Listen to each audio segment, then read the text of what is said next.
Nos encontramos en el capítulo 4, versículo 43.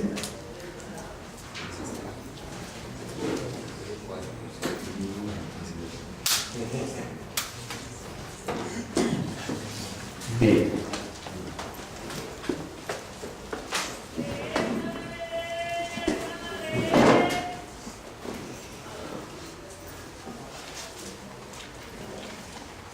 ¿Ya lo tenemos? Dice la palabra de Dios, capítulo 4, versículo 43. 2 días después salió de allí y fue a Galilea.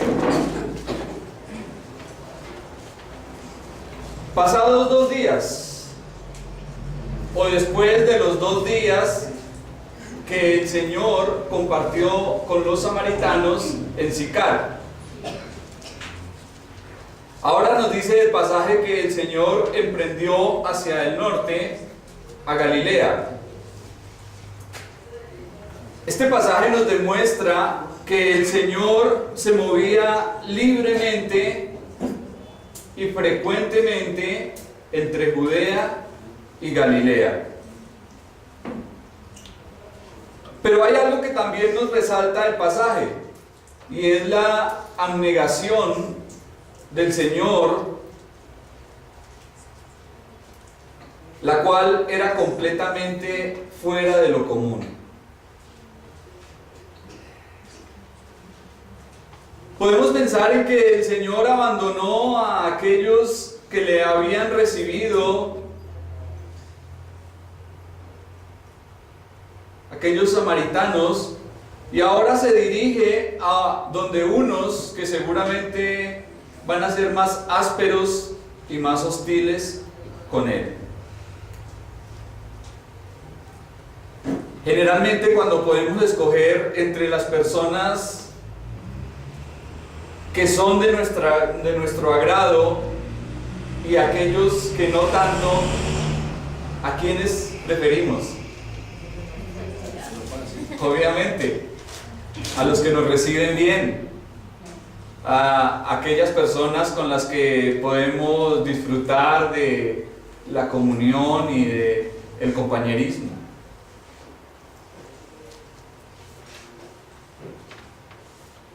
Pero ¿qué de aquellos que nos ofenden, nos injurian y nos desprecian? Aquellos que no nos reciben tan bien. Notemos que al Señor no le importaba estar cómodo en Samaria, sino que se va a Galilea, porque allí hay almas necesitadas. Al Señor le importaba más el bienestar de las almas que su propia satisfacción y comodidad. Si Jesucristo hubiese tenido la mentalidad de muchos ministros actuales, seguramente se hubiese quedado compartiendo y disfrutando de la hospitalidad y el compañerismo de los samaritanos. Pero no lo hizo así. En Mateo capítulo 5 observamos el famoso sermón de la montaña, en donde el Señor Jesucristo dice de la siguiente forma: amad a vuestros enemigos, bendecid a los que os maldicen, haced bien a los que os aborrecen y orad por los que os ultrajan y os persiguen. Porque si amáis a los que os aman, ¿qué recompensa tendréis? ¿No hacen lo mismo los publicanos? ¿No hacen lo mismo la gente del mundo que no tiene el conocimiento de Dios? Ellos aman a los que los aman. Y si nosotros solamente limitamos nuestro amor a aquellos que nos aman, entonces no tenemos ninguna diferencia de ellos. ¿Qué nos dice la palabra en esta mañana? Amad a los que os aborrecen. Amad a los que os critican, a los que os persiguen, a los que os ultrajan, a los que os envidian, a los que os calumnian. Eso es ir más allá. Eso es ir una milla más. Eso es realmente ser distinto y comportarse como un verdadero hijo de Dios. Se cuenta de un hombre llamado David Livingstone. ¿Han escuchado hablar de él? Fue el célebre misionero y explorador. Este hombre llegó a lugares en donde nunca nadie antes había llegado. Se metió por allá en el África buscando almas. El hombre dejó la comodidad que tenía en Inglaterra y se fue a compartir de Cristo al África. Alguien se encontró con unos hombres que conocieron a Livingstone en persona y aunque no entendían una sola de sus palabras, reconocieron en este misionero el lenguaje universal del amor. Decían que recordaban la personalidad bondadosa de Livingstone, ese mensaje universal del amor, amor como el de Cristo, es el que debemos poseer si deseamos que el Señor nos utilice. El mundo poco entiende de teología o de dogmas, pero entiende la simpatía y el amor. Una acción bondadosa puede ser más potente y tener mayor alcance que el más elocuente de los sermones. Y entre la multitud de personas que estaban en Londres el día del cortejo fúnebre de David Livingstone, había un hombre llorando amargamente, un hombre de edad avanzada. Y le preguntaron: ¿por qué lloras? Y este hombre respondió: porque Davidcito y yo nacimos en la misma aldea, cursamos el mismo colegio, asistimos a la misma escuela dominical, trabajamos en la misma máquina de hilar, pero él se fue por aquel camino y yo por este. Ahora él es honrado por la nación, mientras que yo soy un despreciado, un desconocido. Mi único futuro es el entierro de un despreciable borracho. Esa es la gran diferencia que existe entre escoger, servir y vivir para Dios, agradarle a Él, y desperdiciar la vida en las cosas del mundo. Versículo 44. Porque Jesús mismo dio testimonio de que el profeta no tiene honra en su propia tierra. Este pasaje ha ocasionado discusión y confundido a muchos comentaristas. Algunos piensan que esas palabras, su propia tierra, hace referencia a Belén y a Judea. Pero debemos recordar que Jesús era conocido como Jesús de Nazaret y no Jesús de Belén. ¿Sí? Porque recuerdan que después de que el Señor nace, ¿para dónde se va José y María? ¿Para dónde se fueron? Egipto. Después del nacimiento de Cristo. Para Egipto. Para Egipto. ¿Por qué? Por causa de la persecución que desató el rey Herodes.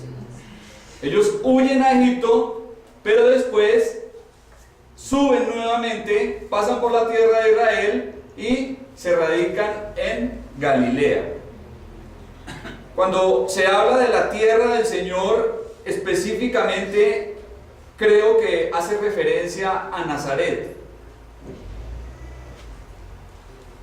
Otros comentaristas piensan que su propia tierra se refiere a Capernaum, pero esta es una interpretación improbable. Notemos que en el contexto se menciona a Galilea, y sabemos por la geografía que Nazaret hacía parte de Galilea. Entonces seguramente el Señor fue a alguna parte de Galilea que no era Nazaret. Y con estas palabras advirtió a sus discípulos, porque aunque iban a Galilea, no todos allí le recibirían con los brazos abiertos. En especial aquella región llamada su propia tierra. Por otra parte, ellos venían de un lugar en donde fueron bienvenidos y acogidos, como ya lo dije. Ahora iban a sitios más hostiles. Las palabras de nuestro Señor aquí corresponden a un proverbio. No hay profeta con honra. ¿Cómo dice? Profeta no tiene honra en su propia tierra.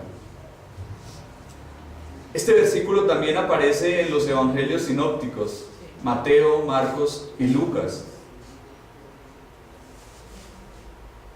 Pero nos da una triste lección. Nos habla de algo que es muy cierto. El hombre caído y corrupto jamás valora a alguien con quien ha estado familiarizado. La familiaridad engendra desprecio. Nadie es apreciado en su propia ciudad. Los parientes y conocidos le observan como alguien más de entre ellos.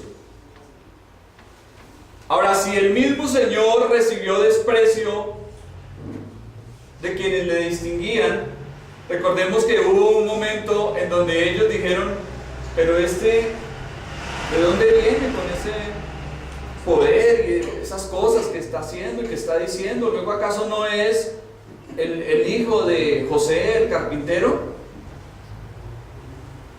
¿Por qué? Porque ellos le vieron crecer y le conocían.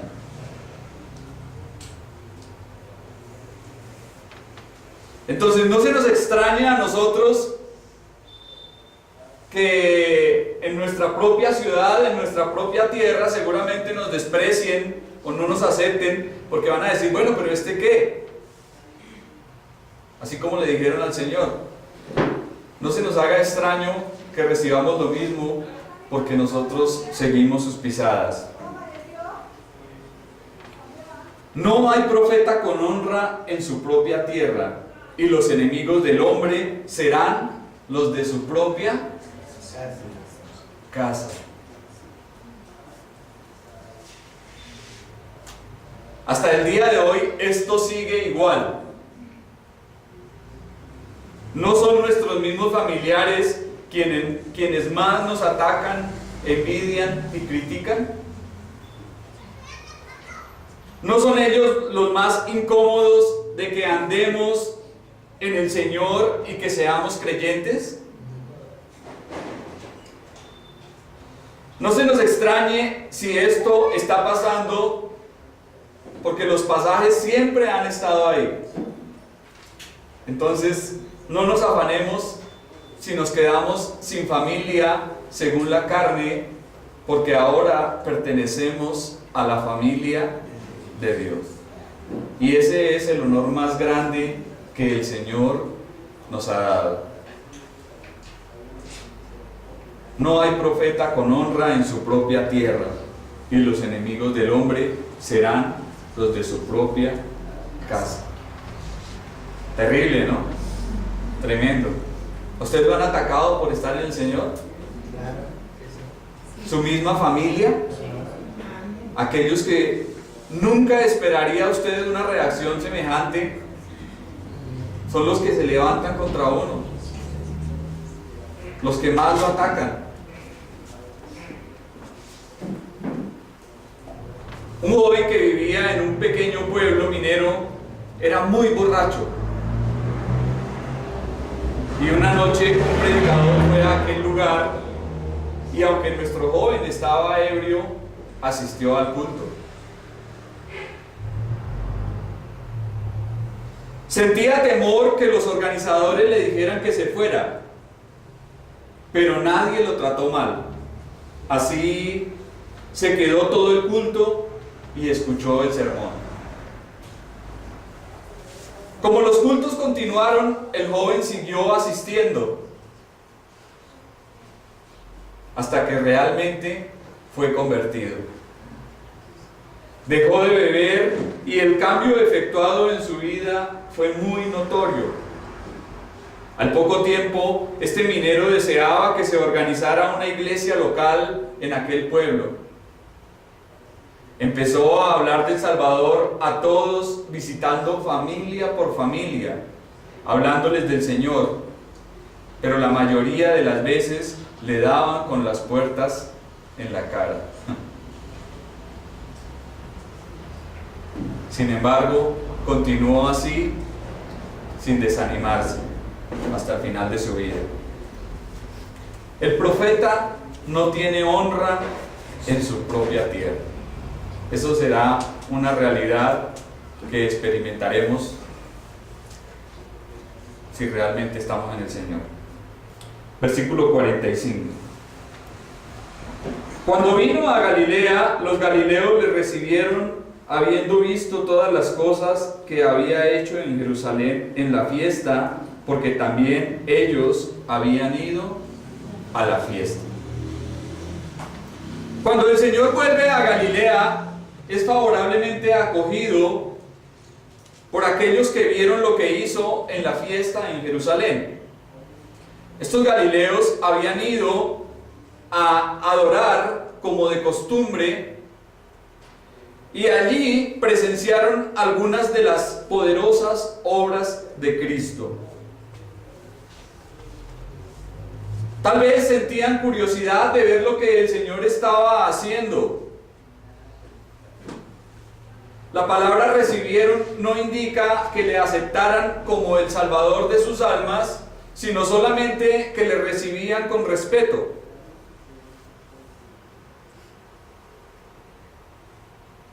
Y podemos pensar cuánta gente hoy en día hay como estos galileos. ¿Cuántos hoy en día son como estos galileos? Tienen las perspectivas equivocadas con respecto a nuestro Señor. Siguen a Cristo esperando satisfacer la curiosidad y lo que puedan llegar a ver.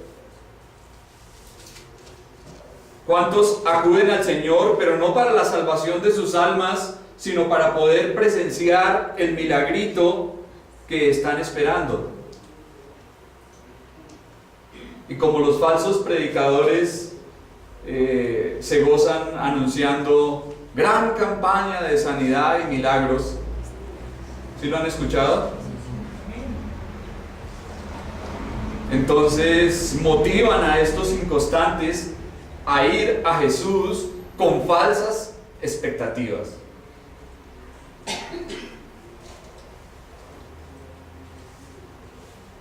Pero dice también nuestro pasaje, habiendo visto todas las cosas que había hecho en Jerusalén en la fiesta. Parece ser que, aparte de echar a los comerciantes y expulsar a los mercaderes del templo, el Señor realizó muchos milagros, los cuales no están registrados en los 4 evangelios. Recordemos que al finalizar su evangelio, el apóstol Juan dice: y hay también otras cosas que hizo Jesús, las cuales, si se escribieran una por una, pienso que ni aún en el mundo cabrían los libros que se habrían de escribir. Es decir, que hay cosas que el Señor Jesucristo realizó, milagros en especial, los cuales no están registrados en los evangelios. Por otra parte, vemos que aquí, como en otras en otros lugares, el Señor está haciendo uso de los milagros para llamar la atención de los hombres y producir la impresión de que quien los ejecutaba merecía ser oído. Termina el texto diciendo: también ellos habían ido a la fiesta. Era una costumbre que todos los judíos fueran a Jerusalén en la temporada de las fiestas, de las grandes fiestas, y en especial de la temporada de la Pascua. ¿Y por qué Dios permitió esto? ¿Por qué Dios lo hizo de esta forma? ¿Recuerdan en qué fecha el Señor Jesucristo muere? ¿En qué temporada el Señor Jesucristo murió y fue crucificado? En la Pascua. ¿Fueron pocas personas las que se dieron cuenta de lo que le ocurrió al Señor Jesucristo en la cruz? Fueron muchos. ¿Fueron muchos los que vieron a Jesús después de resucitado? ¿Cuántas personas vieron a Cristo después de resucitado? 500 apóstoles. ¿Cuántos? ¿Quién nada más? 5, 10, 20. Las que fueron allá. No, estoy hablando, la Biblia, ¿cuántas personas más o menos dice que vieron a Jesús después de resucitado? 500 personas. 500 personas. Hace poco por ahí escuchaba en un programa de estos ateos de History Channel, en donde decían que seguramente lo que ocurrió con respecto a la resurrección del Señor había sido como una alucinación colectiva. Que ellos estaban tan obsesionados con el asunto de la resurrección que seguramente vieron imágenes y sus mentes estaban tan confundidas que crearon esto de la resurrección. Pero realmente la palabra de Dios nos dice que fueron más de 500 personas las que vieron a Cristo resucitado. Entonces, ahí no hubo ninguna alucinación. Fue algo completamente real. Fue un hecho histórico y certificado por muchos testigos. Y Dios permitió que estas personas asistieran allí en la temporada de la Pascua a Jerusalén por esto, para que todo lo ocurrido con la vida, muerte y resurrección del Señor fuera algo que estuviese claro por todos y no algo oculto y sombrío. Versículo 46. Vino pues Jesús otra vez a Caná de Galilea, donde había convertido el agua en vino, y había en Capernaum un oficial del rey cuyo hijo estaba enfermo. Vino otra vez el Señor a Caná. Recordemos que fue allí donde ocurrió el primer milagro, que se trató de convertir el agua en vino. Nuevamente el Señor honra este lugar con su presencia. Parece ser que Natanael, un discípulo del Señor, vivió y fue residente de este lugar, de Caná. Y también parece ser que María, la madre del Señor, tenía parientes allí también.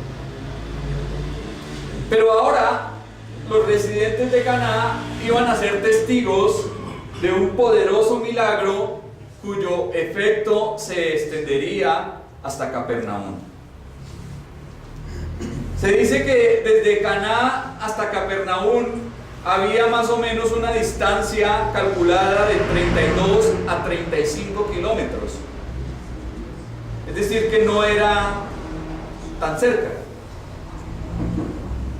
Chuck Swindoll dice en su comentario que de Caná a Capernaum habían más o menos 6 horas en un viaje a pie y 2 horas en un carruaje tirado por caballos.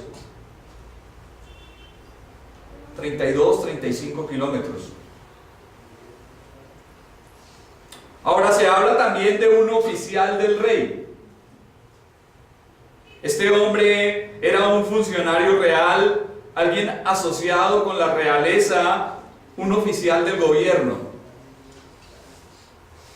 Sin dudas, alguien que tenía buena solvencia económica y también poder e influencia. Pero además vemos a un hombre que estaba profundamente angustiado por la enfermedad de su hijo. Tal vez habría utilizado todos los recursos que tenía para poder obtener la sanidad de su hijo. Quién sabe cuánto dinero había gastado en tratamientos, en medicamentos.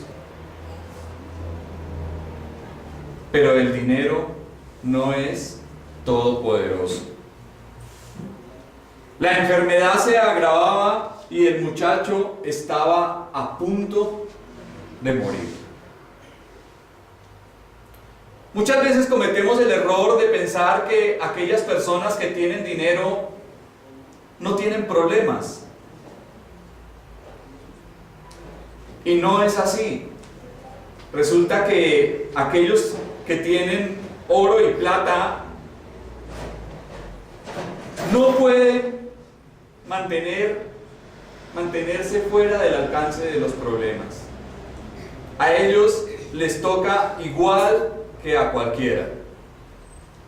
Como dice por ahí un adagio popular, los ricos también se mueren, también se enferman y también lloran.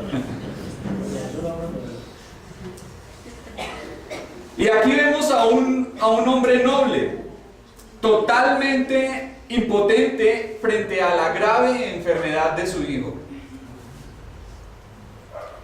También vemos que la enfermedad y la muerte sobrevienen a los jóvenes igual que a los viejos.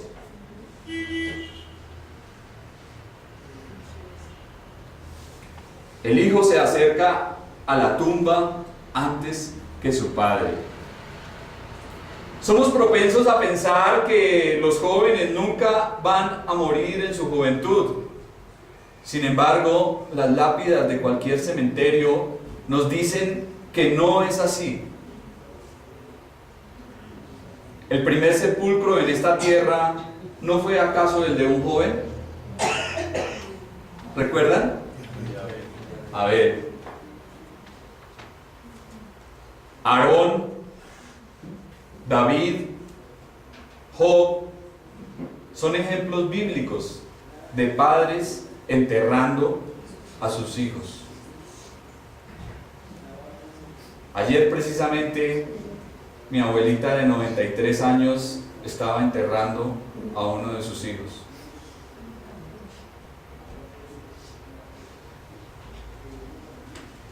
Y debe ser difícil una situación de esas, pero sabemos que ocurre. Nadie puede suponer una larga vida, nadie, por más joven que sea. Nadie tiene la vida comprada. La única sabiduría verdadera es estar siempre preparados para el encuentro con Dios y vivir como hombres dispuestos a partir en cualquier momento. Eso es verdadera sabiduría. Versículo 47. Cuando oyó que Jesús había llegado a Judea, de Judea a Galilea, vino a él y le rogó que descendiese y sanase a su hijo, que estaba a punto de morir. Aquí podemos observar la fama y la popularidad que el Señor ya tenía en ese momento. Todos los milagros que el Señor había obrado seguramente habían causado gran revolución entre las personas. Ya era conocido. Pero también podemos ver a un hombre de influencia y autoridad viniendo suplicante a rogar a Cristo por su hijo.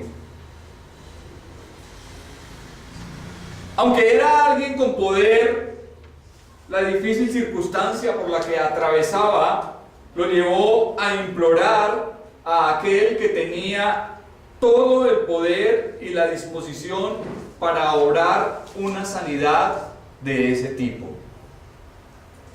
Este hombre dejó a un lado toda dignidad y continuaba suplicando al Señor por su hijo.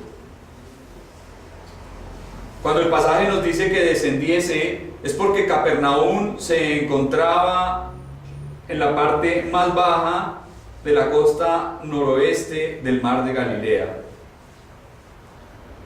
Pero podemos pensar en lo sucedido. Un hombre diplomático, rico, alto funcionario, tenía contacto con la realeza, se ha desplazado durante aproximadamente 35 kilómetros para llegar a donde un humilde predicador. Este aristócrata se tragó su orgullo, ya no le importaba el que dirán, y ahora se negaba a darse por vencido. Lo único que tenía en mente era que su hijo fuese sanado.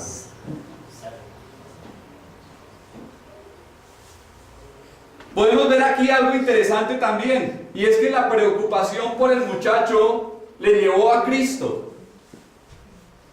¿Cuántas veces Dios utiliza las cosas que son aparentemente desagradables para acercarnos a Él? Dios actúa en medio de la aflicción. Esta es una de sus medicinas. A través de ella aprendemos valiosas lecciones que no se podrían recibir de ninguna otra forma. Es verdad que la salud es una bendición y a todos nos gusta estar aliviados, gozar de buena salud. Pero también debemos darle gracias a Dios por la enfermedad, por la crisis y por aquellas cosas que Dios pone en nuestra vida para acercarnos a Él.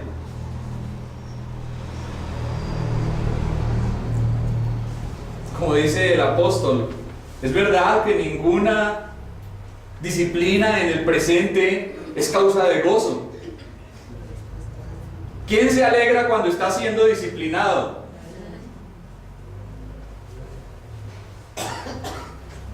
Pero después produce un fruto apacible de justicia a aquellos que en ella han sido ejercitados.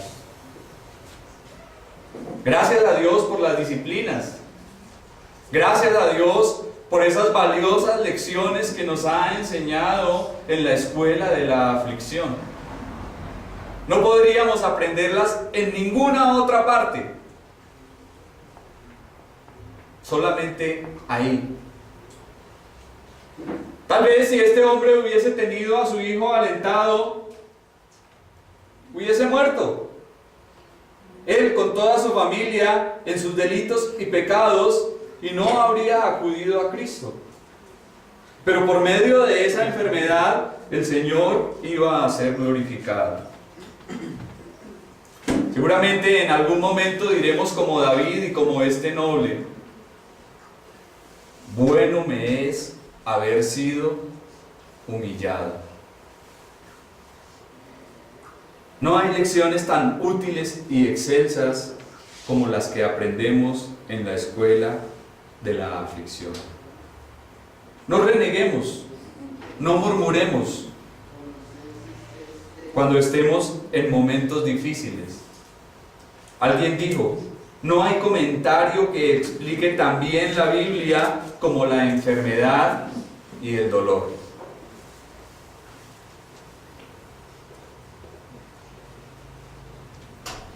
Algo interesante que también podemos notar aquí es que en ninguna parte de los evangelios un hijo viene a pedir por su padre, pero sí hay varios padres rogando a Dios y al Señor por sus hijos. ¿Les parece esto interesante? Esa debe ser la actitud y constante oración de todo verdadero creyente, que siente la responsabilidad y el deber de guiar y llevar a sus hijos por el camino del bien. Gracias a Dios por aquellos padres que suplican y ruegan por la salud y la salvación de sus hijos. Gracias a Dios por aquellos padres que son como este noble, que van a Cristo y le presentan sus muchachos. Piden por ellos. Eso es amor verdadero. Algo que también notaremos a continuación será la idea de que este padre piensa que si Jesús va a donde su muchacho, el muchacho va a ser sanado. Seguramente tenía la idea de que tenía que ponerle la mano encima o tocarlo. Asociaba el milagro con el toque físico. Así como hay muchos hoy en día que piensan que los milagros ocurren de esa forma. Sin embargo, veremos a lo largo de los evangelios y de la palabra de Dios que siempre que el Señor actúa un milagro, lo hace de forma diferente. En cierta ocasión tomó barro, escupió y se lo puso a un hombre ciego en los ojos. En otra ocasión le dijo: ve y muéstrate al sacerdote.